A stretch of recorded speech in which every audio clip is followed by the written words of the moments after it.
Hello guys, কেমন আছো সবাই? আশা করছি সবাই ভালো আছো। আজকে একটা নতুন ব্লগ নিয়ে চলে এসেছি তোমাদের কাছে।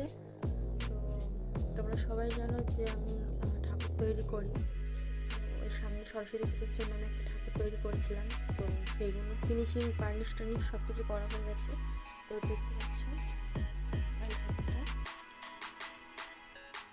এই ঠাকুরটাকে আমি এখন সাজাবো, শাড়ি পরাবো।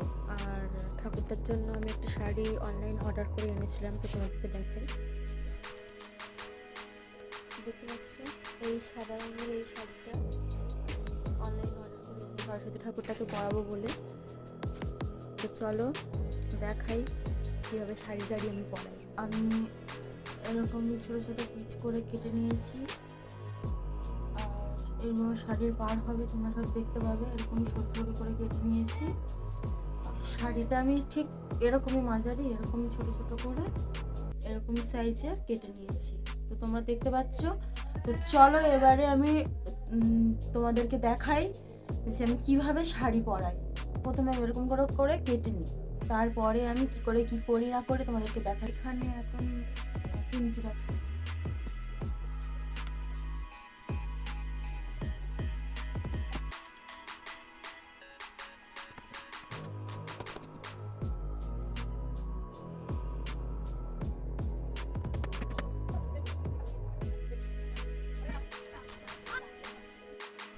বন্ধুরা দেখো, অফ স্ক্রিন আমি এই ফুলগুলো নিজের হাতে তৈরি করে করেছি, লাগিয়েছি।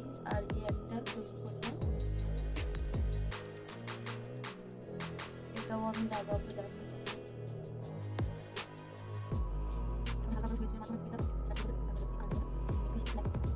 তো বন্ধুরা, কালকে অল্প একটু কাজ হয়েছিল, আর আজকে এরকমই এই ফুল টুলগুলো করেছি, তোমাদেরকে আমি দেখাবো। ইয়েলো কালারের ফুল করেছি, কোমরের যে কোমর বন্ধনী হয় সেটাও করেছি, এবং ব্লাউজ যেটা করেছি তার ওপরে যে সাইন আনার জন্য আমি একটু অব্র ছড়াবো। তো চলো তোমাদেরকে দেখাই। তো বন্ধুরা দেখো, এই যে কোমর বন্ধনী এগুলো আমি নিজের হাতে তৈরি করেছি, আমার কাছে অনেক পুঁতি ছিল। আর এই যে ইয়েলো কালারের ফুলগুলো, গোলাপ ফুলগুলো দেখতে পাচ্ছ, এইগুলো আমি করেছি। এবং এই যে হাতায় যে দেখো সুন্দর, দেখো যে বর্ডারগুলো পড়েছে, এইগুলো আমি করেছি। এবার তোমাদেরকে দেখাবো যে এখানে শাইন আনার জন্য আমি এই অব্রটা ব্যবহার করব। এই অব্রটা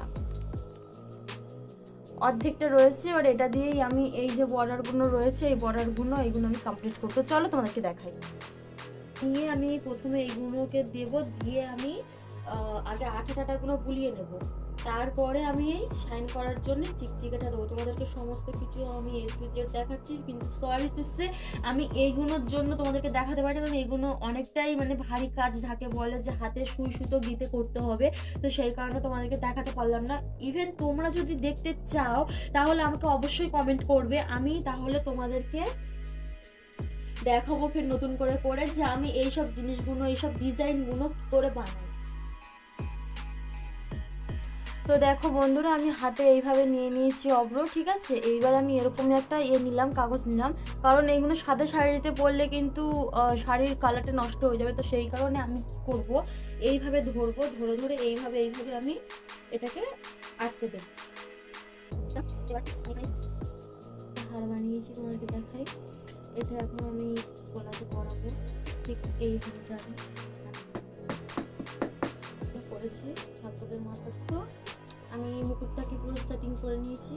এবার মুকুটের কান পাশা, মাথার চুল, ছোট মুকুট, সেটাও আমি করব, তোমাদেরকে দেখাই। চলো।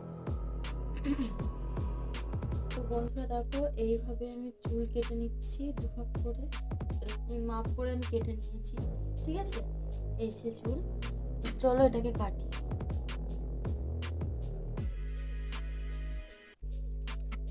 তো দেখো বন্ধুরা, দুভাগ করে চুল কেটে নেওয়া হয়ে গেছে। এবার একটা একটা করে আমি লাগিয়ে দেবো। তো চলো দেখাই তোমাদেরকে। প্রথমে আমি যেটা করব সেটা হলো এই যে আঠাটা এখানে দিয়ে দিতে হবে, ভালো করে লাগিয়ে দেবো, নাহলে চুলটা ভালো করে বসবে। তো চলো মুকুটটাকে লাগাই।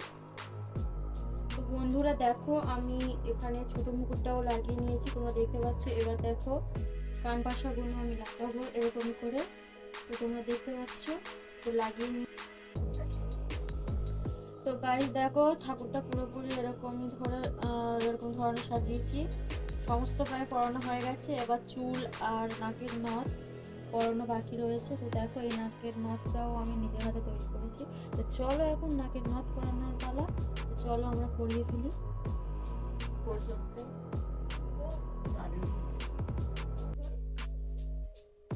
তো চলো আজকে এই পর্যন্ত, আবার আগের ভিডিওতে দেখা হবে, ততক্ষণে টাটা।